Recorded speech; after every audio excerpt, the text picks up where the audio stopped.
तर property number 2 is property second लिहून घ्या सर्वांनी. Integration from a to b f of x dx equal to integration from a to b f of t dt.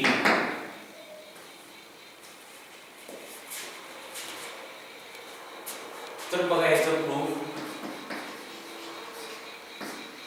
तर आपल्याला माहिती आहे by definition of और fundamental theorem of integral calculus integration of f of x काय असतो.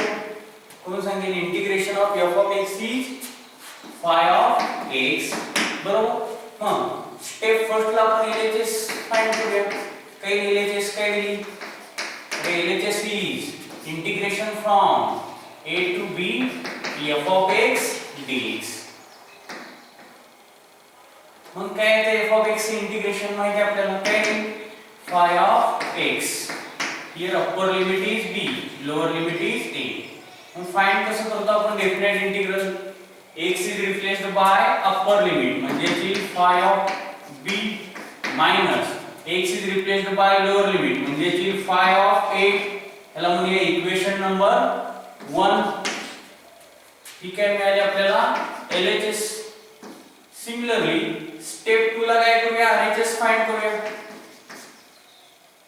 काय दिलं RHS. RHS is integration from a to b f of t dt f of t dt. मग काय f of t चे integration with respect to x. इथं बघा with respect to x काय तो phi of x. मग with respect to t काय phi of t. Replace x by t. put x equal to t.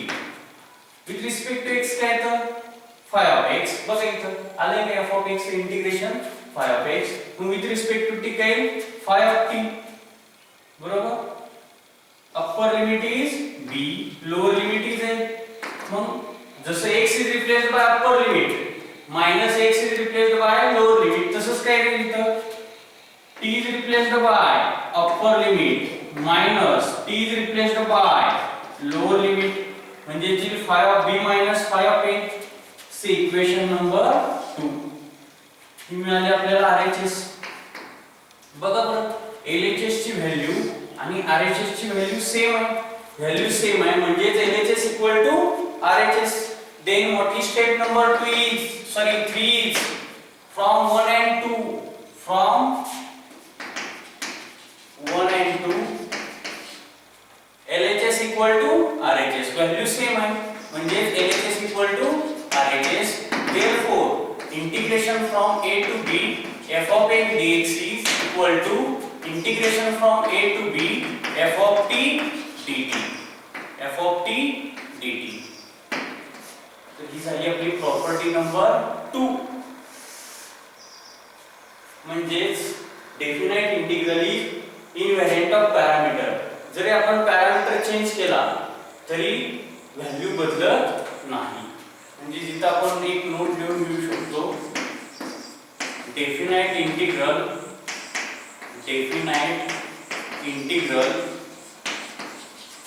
Is invariant of parameters.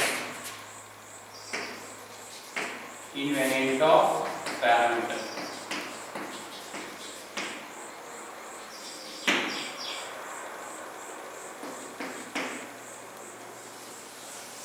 Definite integral is invariant of parameter. म्हणजे जरी इथं तुम्ही t च्या ऐवजी कोणताही पॅरामीटर घेतला जरी y घेतला तरी इंटिग्रेशन चेंज होत नाही. Definite integral is invariant of parameter.